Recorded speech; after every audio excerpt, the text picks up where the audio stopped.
Hola a todos muchachos, bienvenidos a www.contabilizalo.com. Ya llevaba un tiempo de que no subía videos, ya estoy un poquitico oxidado en esto, sin embargo, pues aquí estamos nuevamente.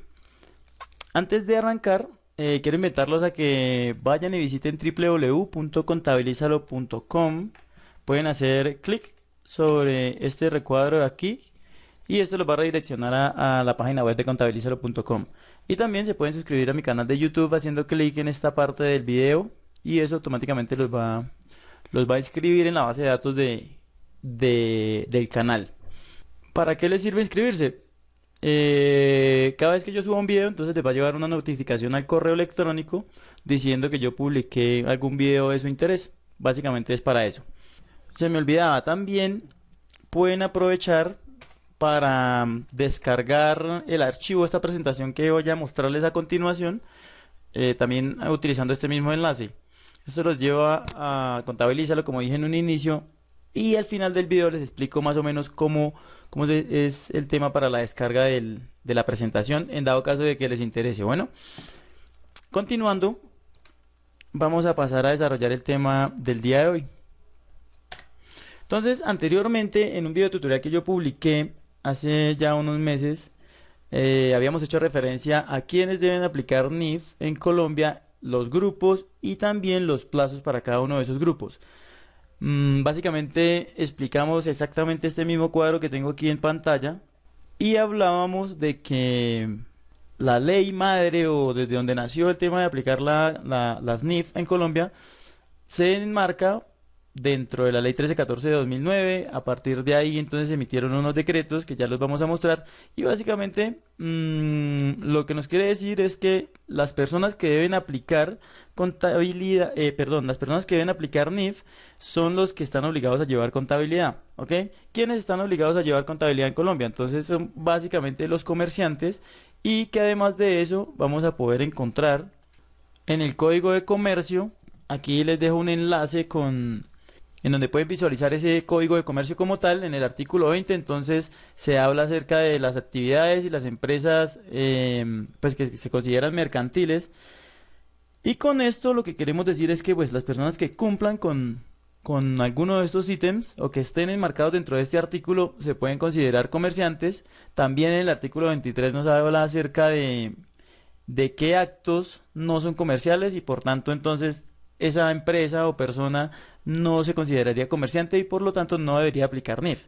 En términos generales, en el artículo 19 nos dice que dentro de las obligaciones de los comerciantes está llevar contabilidad regular y por el hecho de llevar contabilidad entonces debemos aplicar NIF, ¿ok? Podríamos hablar mucho acerca de quiénes están obligados y quiénes no, poniendo ejemplos gráficos como por ejemplo la tienda de la esquina, pero nos saldríamos de ese marco. Si les interesa de pronto que hablemos más a fondo de este tema de los comerciantes, déjenme el comentario dentro del video y voy a estar publicando algo relacionado con eso muy detallado para que entonces la tengamos muy clara. Seguimos desarrollando entonces el tema también a manera de recordatorio del video anterior. Habíamos hablado de que existían tres grupos. El primer grupo, el grupo 1, que está enmarcado en esta parte de aquí, que decíamos que debía aplicar NIF plenas y que además estaba regulado, por decirlo así, por el decreto 2784 de 2012 y modificado por otros decretos, ¿sí? Dentro de esos el 3023, pero como decreto base tenemos ese decreto, el 2784 de 2012. Lo mismo para el grupo 2, con el decreto 3022 y el grupo 3 respectivamente, que nos habla de una contabilidad simplificada. Todo esto, como digo, está especificado más en detalle en el videotutorial anterior que hicimos y que además les voy a dejar el enlace en la descripción de este video para que lo vean y con eso se empapen un poquito más en el tema, ¿ok? Referente a este tutorial vamos a hablar en específico de las empresas del grupo 2 y que además deben aplicar NIF para pymes. ¿Por qué? Por ahí recibí una serie de comentarios en donde, pues a pesar de que en el video tutorial anterior hablamos como al vuelo, porque hablamos de los tres grupos, de quienes deberían aplicar contabilidad, no especificamos tanto en el punto de cada empresa, y por eso entonces en este video vamos a ampliar un poco lo que tiene que ver con las empresas que deben aplicar NIF en Colombia. Y más en específico, como digo, las NIF para pymes. Repito, si quieren profundizar un poco más en lo que tiene que ver con el grupo 1, grupo 2 y grupo 3 en términos generales, les recomiendo ver el video tutorial anterior, que como digo les voy a dejar el enlace para que lo puedan visitar en la descripción de este video. Entonces, de acuerdo a lo que habíamos hablado hace un momento referente al detalle en específico de quiénes deben aplicar NIF para pymes, nos vamos a remitir al artículo 1 del decreto 3022, en donde nos habla acerca de todo esto que ustedes ven aquí, y que si lo leemos, pues vamos a poder concluir una serie de cosas, también teniendo en cuenta los artículos relacionados a lo que tiene que ver con pymes, de acuerdo a cada uno de los decretos de que hablamos hace un momento. Entonces, del decreto 2784 de 2012, del decreto 3022 de 2013 y el decreto 2706 de 2012, que hacen referencia al grupo 1, grupo 2 y grupo 3 respectivamente. Entonces, analizamos esos tres decretos y llegamos a la conclusión de que las empresas que deben aplicar NIF para pymes son las que aparecen a continuación. O sea, debemos tener en cuenta esos puntos, y una vez descartemos todos esos puntos, podemos decir, listo, pertenecemos a la NIF para pymes, y por tanto entonces debemos aplicar la normatividad referente a el decreto 3022 y sus decretos modificatorios a partir del momento en que aplique, ¿ok? Entonces, pasando en materia, tenemos que las entidades que no sean emisoras de valores. Entonces, hasta aquí muy bien, excelente, pero yo sé que un porcentaje alto de personas, por ahí un 90%, se pierde cuando le dicen qué es un emisor de valores. Bueno, un 90% no, de pronto es mucho, pero sí un buen porcentaje de personas se pierde, y por eso entonces vamos a hablar de qué es un emisor de valor. Básicamente, un emisor de valor es una empresa que está facultada para cotizar en bolsa. ¿Cómo funciona entonces? Digamos que una empresa X le falta liquidez y quiere ampliar su planta de producción en algún lugar de la ciudad o en algún otro lugar del país. Entonces, para eso va a necesitar un dinero. Ese dinero que necesita, entonces él dice, bueno, voy a poner de alguna manera a la venta mi empresa, y así voy a recaudar dinero suficiente para poder abrir esa planta que tanto deseo. Para eso emite unas acciones o emite algún otro tipo de título o valor, por ejemplo bonos también, y los pone en la bolsa, aquí. La bolsa de valores le hace una investigación muy ardua y concienzuda a esa empresa, le investiga absolutamente todo, y una vez establezca que esa empresa efectivamente tiene y cumple los requisitos para poder estar en la bolsa, la autoriza y pone esas acciones o esos títulos de esa empresa disponibles para que se puedan, digamos que se puedan vender, por decirlo así. Todo eso se hace a través de un corredor de bolsa, que a su vez negocia de alguna manera con otro corredor de bolsa que contrató las personas que quieren comprar esas acciones. Entonces, con un ejemplo gráfico, digamos que Coca-Cola quiere abrir una planta en Facatativá, necesita plata para poder abrir esa planta, entonces pone unas acciones en la bolsa, y a su vez entonces le dice a un corredor, venga, ayúdeme a vender esas acciones. Y Pepito Pérez o fulanito de tal están interesados en comprar acciones. Entonces él no va directamente a donde el corredor de bolsa que las está vendiendo como tal, sino que va a donde alguien que sepa también de cómo se mueve el negocio, que es otro corredor de bolsa, y entonces le dice que le ayude a comprar unas acciones de esa empresa que los emitió. Entonces, desde ese punto y desde ese ángulo, vamos a concluir que un emisor de valores es todo eso que les acabo de decir hace un momento.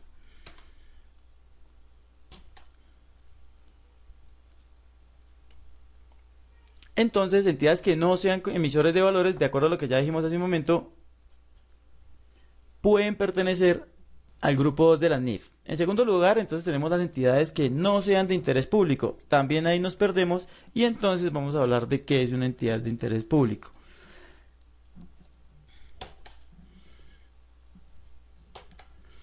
Y básicamente son las empresas o entes económicos que tienen una autorización de una entidad estatal competente, por ejemplo alguna superintendencia, y que además captan, manejan o administran recursos del público en general. En términos fáciles, diríamos que es una empresa que reside, que vive y subsiste gracias a los recursos del público en general, como por ejemplo, podríamos decir que una fiduciaria se puede considerar como una entidad de interés público. Por ahí había un dilema respecto de los fondos de empleados, de si eran o no entidades de interés público. Sin embargo, se concluyó de que no son entidades de interés público porque no captan tantos recursos y además los captan de sus afiliados. ¿Cómo hago para saber si mi empresa es o no una entidad de interés público? Sencillo, si lo fuera, entonces estaría muy controlado, tanto que dentro de mis carpetas administrativas y legales, como le queramos decir, voy a tener documentos en donde certifiquen que yo soy una empresa facultada para poder captar dinero del público y que de acuerdo a la ley tengo ese título. Entonces, si no tengo ese título y si no estoy legalizado frente a una entidad gubernamental que me faculte para poder ser una entidad de ese calibre, entonces en definitiva podemos descartar la opción de que seamos una entidad de interés público. Tercero, las entidades con planta de personal entre 11 y 200 trabajadores, aquí, o con activos totales superiores a 30.000 salarios mínimos mensuales legales vigentes que no cumplan con las siguientes características. Entonces, hay que poner una observación aquí, y es que por sí solas estas dos condicionales, por decirlo así, no pueden clasificar a una empresa dentro de las NIF para pymes. Es decir, que tienen que ser entidades con planta de personal entre 11 y 200 trabajadores o con activos superiores a 30.000 salarios mínimos, pero además de eso deben cumplir con estas observaciones que tengo a continuación. Ok, entonces puedo cumplir con la condición de que tengo una planta de entre 11 y 200 trabajadores, puedo tener incluso más trabajadores. Pero si no cumplo con estas directrices o con estas características que están especificadas acá, entonces no puedo hablar de que efectivamente me clasifique dentro de las NIF para pymes. Y lo mismo si hablamos de los activos totales superiores a 30.000 salarios mínimos. Si solamente cumplo con esa opción, pero adicionalmente no tengo información suficiente o no cumplo con una de las características que están enmarcadas en verde en esta parte de acá, entonces no puedo decir que ya estoy clasificado dentro de las NIF para pymes. Entonces, debo cumplir con la opción 1 o con la opción 2 o con las dos opciones, pero adicionalmente debo ser subordinada o sucursal de una compañía extranjera que aplique NIF para pymes. Lo estoy leyendo de esa parte de acá. En este punto, otra vez nos perdimos porque no tenemos muy claro qué es una subordinada. Entonces, para eso y para entender este punto en específico, vamos a hablar un poquito de qué es una subordinada. En este punto ya muchos o algunas personas ya se perdieron. ¿Por qué? Porque no saben qué es una subordinada, y por eso entonces vamos a hablar de qué es una subordinada como tal. Una subordinada puede existir, digamos que en dos ámbitos, por decirlo así. El primero hace referencia al control directo y el segundo al control indirecto. Disculparán los gráficos porque realmente para el diseño soy malo.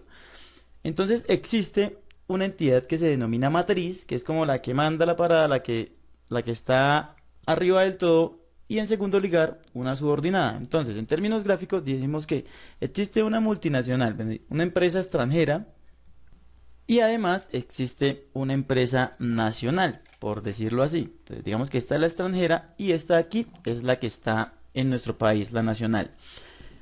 A su vez, esta entidad, la matriz, la grandota, la extranjera, controla a la entidad nacional. Cuando hablamos de control, quiere decir que esa entidad que está afuera tiene derecho a meter mano en las operaciones, en el funcionamiento, en las políticas, prácticamente en absolutamente todo.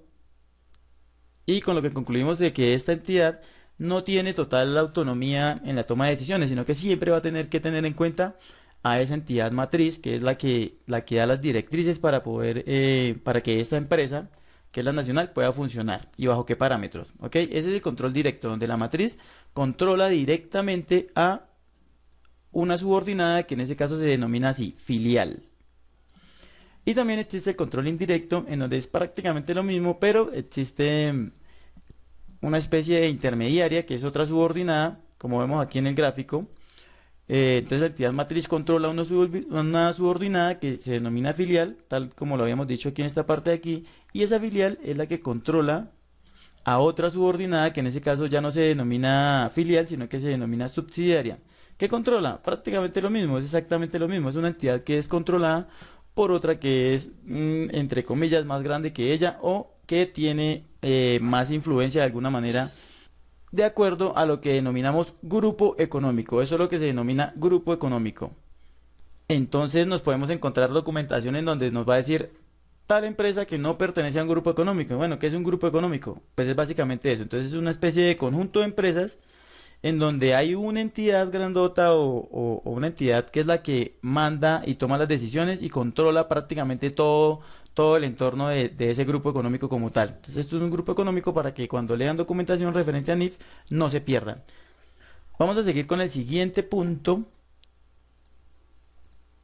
Y para eso entonces tenemos, bueno, no sin antes dejar completamente claro entonces que para que pueda pertenecer a la NIF, entonces debe cumplir con las condiciones que dijimos anteriormente, y adicionalmente no debe ser una subordinada o sucursal. Bueno, sucursal no lo voy a explicar porque pues básicamente una sucursal no es más que prácticamente esa misma empresa que está afuera, que pone una empresa pequeñita aquí, pero funciona con la misma razón social e incluso desempeña las mismas funciones que la casa principal. Básicamente eso es una sucursal. Una sucursal es diferente de una subordinada porque pues esa subordinada puede ser una empresa que de alguna manera lleva a cabo algunas funciones específicas relacionadas con la casa matriz, sin embargo puede hacer otras cosas diferentes, mientras que la sucursal es como un pronunciamiento o una copia fiel, por decirlo así, de la casa principal. Entonces, pasando al segundo punto, decimos que es subordinada o matriz de una compañía nacional que deba aplicar NIF plenas. Muy sencillo. Entonces, en el punto anterior hablábamos de que si la empresa es subordinada o sucursal de una compañía extranjera que aplique NIF plenas, pues por lo general cuando están ligadas así no queda como congruente de que apliquen NIF para pymes. O sea, lo normal es que si la casa extranjera que está directamente relacionada conmigo, que estoy dentro de Colombia, dentro del país como tal, aplica NIF plenas, pues entonces yo también debo aplicar NIF plenas para que nos podamos entender, ¿ok? O sea, si ellos hablan inglés y yo vengo acá a hablarles en chino, pues entonces no nos vamos a entender. La idea es que si allá aplican, si la empresa extranjera, ¿sí? O la sucursal extranjera lleva NIF full, lleva NIF plenas, pues entonces lo más normal es que nosotros como entidad nacional, como sucursal o como subordinada, pues también debamos aplicar NIF plenas. En ese caso, entonces, debemos descartar la posibilidad de que una empresa que cumpla con estas características pueda aplicar NIF para pymes, ¿ok? Y es el mismo caso para, entonces, una subordinada o matriz, ¿sí? Que ya habíamos hablado de que es una subordinada. Una matriz, entonces ya sabemos que es la mamá de, pues prácticamente del grupo económico que ya habíamos explicado hace un momento. Entonces no se es madre si no se tiene hijos. Entonces básicamente es eso, la matriz es la que está arriba del todo en el grupo económico. Entonces si es subordinada o matriz de una compañía nacional que aplique NIF plenas, entonces en ese caso lo más normal es que pues esos hijitos apliquen también NIF plenas, no NIF para pymes. Básicamente eso es lo que nos quiere decir la NIF. Entonces, si la mamá de todos aplica NIF plenas, entonces apliquen los hijitos o los nietos también que apliquen NIF para pymes, porque cuando vayan a hablar el lenguaje de NIF, entonces no se van a entender. Hay unas cosas que cambian respecto a las NIF plenas con relación a las NIF para pymes. Entonces, básicamente por eso es que se especifica de esta forma. Pasando al siguiente punto, entonces hacemos referencia a que es matriz coma, asociada o negocio conjunto de una o más entidades extranjeras que apliquen NIF plenas. Entonces, básicamente es lo mismo, solamente que en este caso ya estamos hablando acerca de una entidad asociada y un negocio conjunto. Ya nos perdimos un poquito ahí porque no tenemos claro qué es una entidad asociada o un negocio conjunto, y por eso entonces vamos a hablar un poquito de qué es una asociada cuando hablamos en términos de NIF. Entonces, una asociada básicamente es una entidad sobre la que ejerce influencia significativa un inversor. Entonces, digamos que tengo una empresa que de alguna manera necesitó plata, ¿sí? Y en ese caso entonces llega una empresa B, que en ese caso se llama inversor, e inyecta un capital a esta empresa, ¿sí? En ese caso entonces mi empresa a la que le inyectaron el capital se llama asociada. Tenemos el inversor, pero ojo, hay una observación muy importante, y es que ese inversor, para que pueda decir y asegurar que esta entidad es asociada, debe ejercer una influencia significativa. ¿Cómo puede ejercer una influencia significativa una entidad sobre otra? Pues teniendo una participación que efectivamente pueda darle el derecho de influir sobre algunas cosas, como por ejemplo en políticas o en alguna toma de decisión sobre la entidad asociada. La pregunta del millón es, si yo invierto en una empresa X, ¿automáticamente me vuelvo inversor y esa empresa se vuelve mi asociada?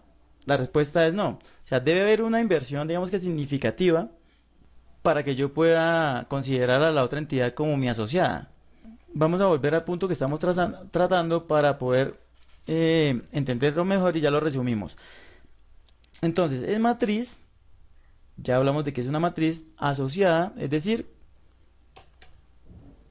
que sobre esta empresa invirtió, por decirlo así, de manera significativa otra entidad que sea extranjera que aplique NIF plenas, ¿ok? Entonces, si sobre mi empresa invirtió, o yo soy asociado mi empresa es una asociada de una entidad que aplique NIF plenas y además es extranjera, entonces yo debo olvidarme de poder aplicar NIF para pymes. O negocio conjunto, también nos perdimos ahí. Entonces, un negocio conjunto hace referencia a tres ítems básicamente. Entonces, el primer caso hace referencia a cuando dos empresas se asocian o se unen, por decirlo así, para llevar a cabo una actividad en común. Entonces, digamos que queremos vender X cosas o queremos prestar un servicio, más que todo en la parte de servicios que sea eso. Entonces, queremos prestar un servicio, y para eso entonces necesitamos unir dos empresas. Por ejemplo, un consorcio, una unión temporal podría aplicar en ese caso. Se unen dos empresas, ¿sí? Ahí no podemos hablar del tema del control, digamos que es como otro nivel, pero sí podemos hablar de que se unen dos empresas y llevan a cabo una actividad, y en ese caso se habla de un negocio conjunto. Control de activos de manera conjunta, entonces digamos que también se unen dos empresas para controlar un activo exclusivamente. Entonces hay un pozo petrolero, se unen dos empresas y las dos se encargan de gestionar ese pozo petrolero, y entre las dos coordinan todo el tema de toma de decisiones, de manejo de políticas contables, en fin. Y en tercer lugar, entonces existe un control de otra entidad de manera conjunta. Entonces, digamos que dos empresas en donde una sola no podría controlar a otra, se unen para poder controlar a una tercera empresa. ¿Me explico? Entonces, somos dos empresas que de alguna manera invertimos en una tercera, pero individualmente el porcentaje no me alcanza para poder influir dentro de la toma de decisiones. Entonces lo que hacen es unirse, y de esa manera entonces controlan a esa tercera empresa. Básicamente, y en términos muy globales, eso es lo que tiene que ver con un negocio conjunto. Obviamente, si empezamos a profundizar en todos los temas que estamos tratando aquí, pues entonces nos llevaríamos una vida. Pero a grosso modo, básicamente eso es lo que nos quiere decir. Entonces, si es matriz asociada o negocio conjunto de una o más entidades extranjeras que apliquen NIF plenas.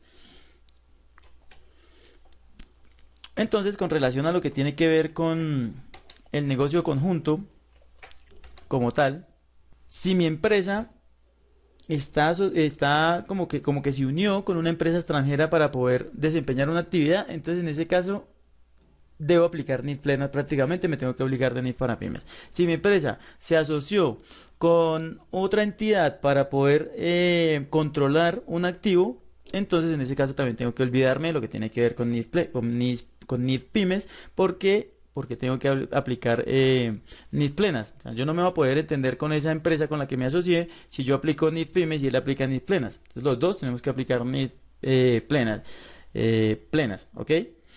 Y lo mismo en el caso del control conjunto de otra entidad. Entonces, si yo me asocié con una entidad extranjera para poder controlar a otra entidad, en ese caso, entonces mi socio o con el que hicimos llave para poder controlar esa otra empresa, si tiene NIF plenas, entonces yo también tengo que aplicar NIF plenas para que nos entendamos todos. Y si mi asociado, entonces aplica NIF plenas, pues entonces vamos a tener que hablar el mismo lenguaje, en ese caso NIF plenas, y no, entonces en ese caso no resulta conveniente aplicar NIF pymes, y la norma es clara y nos dice que en ese caso debe aplicar NIF plenas, ¿ok? Realiza importaciones o exportaciones que representen más del 50% de las compras o de las ventas respectivamente. Simple, muchachos. Entonces, si mis importaciones superan el 50%, ¿sí? Dice que representen más, o sea, tiene que superarlo, del 50%. Entonces yo exporto y eso equivale a, digamos que el total de mis compras es de 100 millones, ¿ok? Y yo importo y esas importaciones son de 51 millones. En ese caso, entonces, debo olvidarme de aplicar NIF para pymes, ¿ok? ¿Por qué? Porque en ese caso mis importaciones están superando el 50%, en ese caso sería como 50, algo, pero lo están superando, y por eso entonces estaríamos incumpliendo con lo que estamos diciendo aquí, ¿ok? Y en el caso de las exportaciones, pues es exactamente lo mismo, ¿sí? Con referencia a lo que tiene que ver con las ventas. Entonces, si yo vendo y lo que vendo se vende, valga la redundancia, por una proporción superior al 50% fuera del país, o sea, exporto más de lo que vendo acá dentro del territorio colombiano en este caso, entonces debo aplicar usualmente pues NIF full, NIF plenas, pero pues para el caso que estamos trabajando pues no podríamos aplicar NIF pymes, es lo que estamos haciendo, o sea, esto nos dejaría excluidos de lo que tiene que ver con la aplicación de las NIF para pymes. En conclusión, debemos tener en cuenta que este punto de aquí no funciona por sí solo con este enunciado de aquí, de esta parte. Vamos a enmarcarlo en otro color. Sino que adicionalmente se debe tener en cuenta cada uno de estos ítems que están acá. ¿Ok? Básicamente es lo que yo les quiero decir.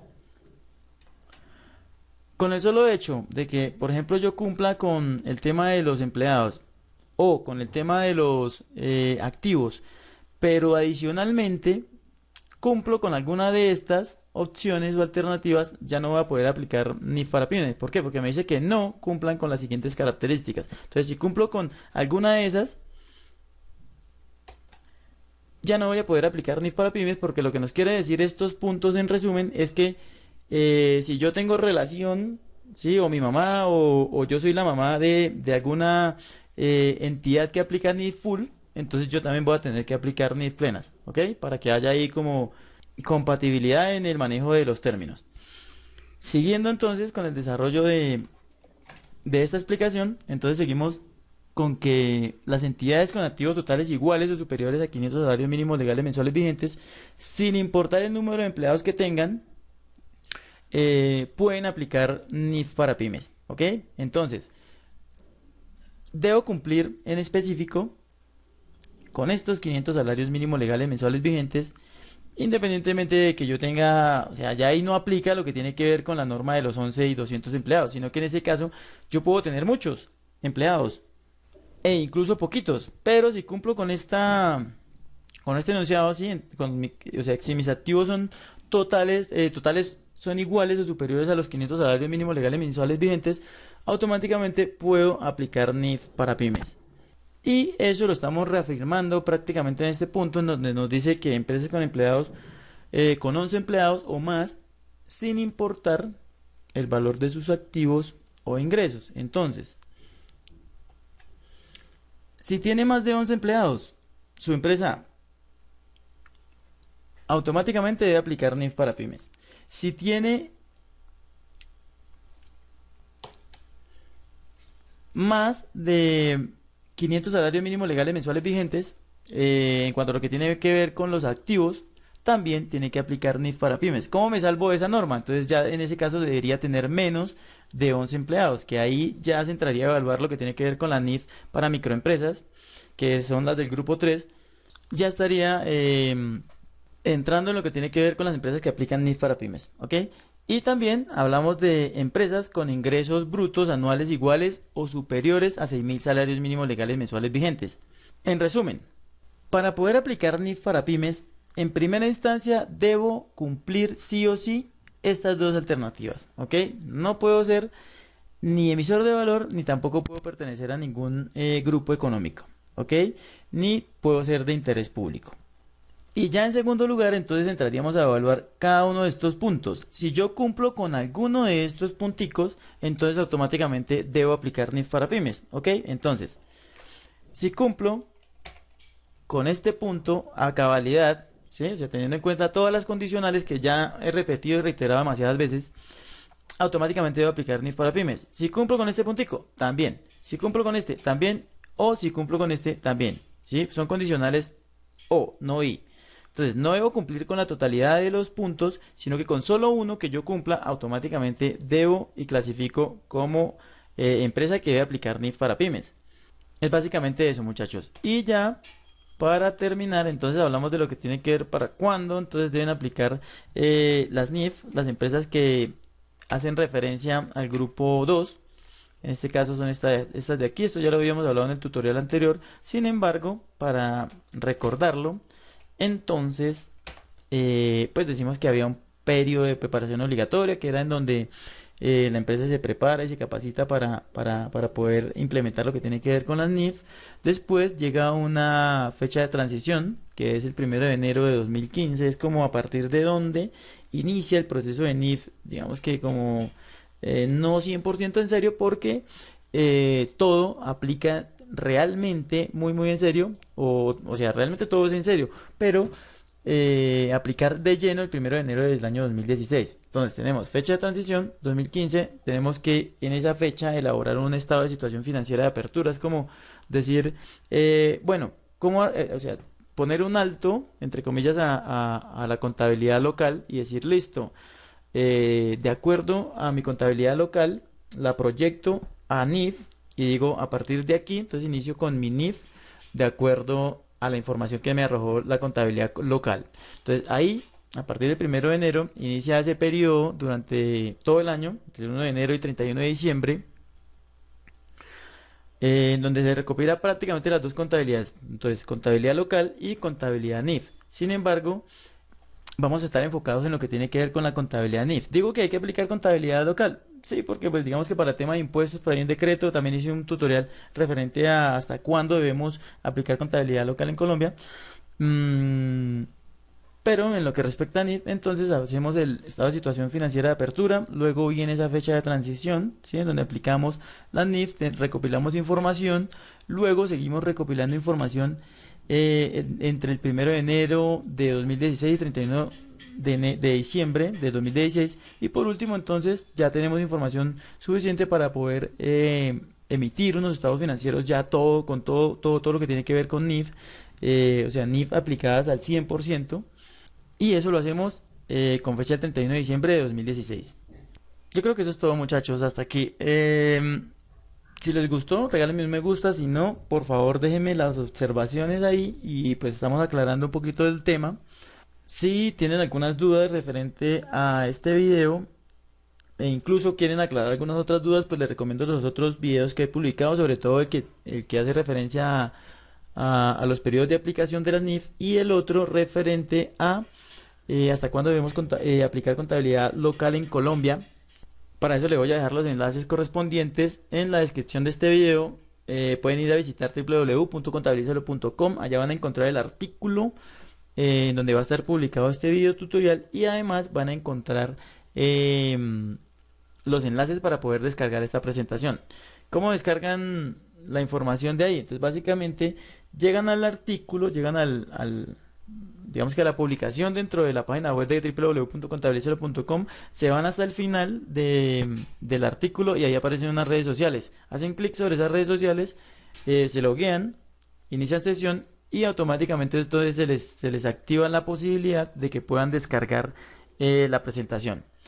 Eso es todo, muchachos, espero que les haya sido de agrado. Llevaba un tiempo sin publicar videos, pero aquí nuevamente estoy. Voy a estar pendiente publicando contenido.